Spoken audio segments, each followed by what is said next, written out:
What's going on, family? Welcome to another episode of 3 Minute Mysteries. Today we'll be stopping over in Kansas City, Kansas. While we're on the way, you might as well use this time to show love by hitting the like, share, and notification bell. Also, pay a visit to our Patreon account for exclusive content. We can't do it alone. Help us out, fam. On a September night in 2005, Tyszu was scheduled to work her second job at Godfather's, a Kansas City pizza joint. However, she never showed up.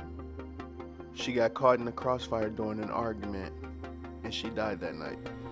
Tyszu was born in Kansas City, Kansas, the middle child of 3 siblings. Tyszu always stood out, breaking records on the track and basketball court and teaching herself how to play the piano. Music was a huge part of who she was, her sister Tamika McClain recalled. Tyszu also had a daughter who recalled, "My mom, when she was growing up, was very artistic. She was very creative when it came to expressing herself," said Shakayla. Tyszu was forced to grow up quickly, which prevented her from furthering these passions. She became a single mother in college. She did whatever she could to provide, including working 2 jobs at the time of her death. On the Friday evening of her death, Smith picked up her boyfriend, who police said had gotten into bad standing with the local drug dealer. The car that Smith and her boyfriend were in was fired at, and upon her boyfriend's instructions, she exited the vehicle and began to run. Seconds later, a bullet struck her, killing her on impact.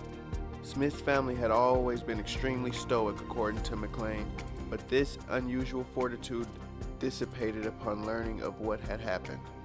"My aunt called at 6 o'clock in the morning screaming, and I had never heard that response, ever," McClain said. "I just heard her say, 'Tyszu's dead,' and I jumped out of bed and I couldn't get it together." That pain was compounded by issues the family had with how they felt police investigated the crime.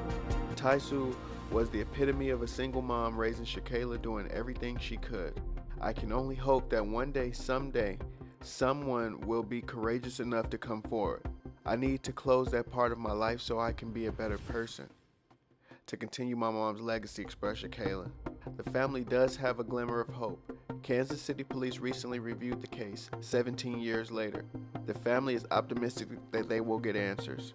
Shakayla wants the world to know her mom had a heart of gold. She did everything for everyone. She always put other people before herself.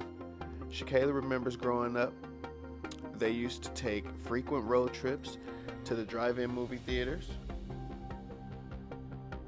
and camping trips where they would bond over old school music and life. The lasting impact that someone losing a mother or sister can have on one's well-being is hard to put into words. While these wounds will never fully heal, Smith's family has been able to learn from loss and apply these lessons to their lives today.